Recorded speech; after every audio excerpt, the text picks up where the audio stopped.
Hello viewers, আশা করি সকলে ভালো আছেন। মোটামুটি 15 দিন আগে আমি এই অ্যাডেনিয়াম গাছটাকে সার দিয়েছিলাম। আপনারা দেখেছিলেন, আমার আগের ভিডিওগুলো দেখেছেন। তো সার দেওয়ার 15 দিন পরই আপনার ফুল চলে আসছে কয়েকটা ডালের মধ্যে। এই গাছটায় প্রথম ফুল আসতেছিল না, পরে আমি বাধ্য হয়ে সার দিতে বাধ্য হই।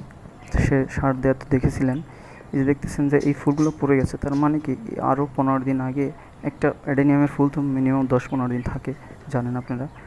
তো এই ফুলগুলো পড়ে গেছে, তো সার দেওয়ার পরেই আপনার 15 দিন পরেই চলে আসছে। তো আজকের ভিডিওটা শুধু আপনার দেখানোর জন্য যে সার দেওয়ার পরে আপনার কীভাবে দ্রুত গাছে ফুল চলে আসে অ্যাডেনিয়াম গাছে এবং গাছের গ্রোথটাও ঠিক থাকে।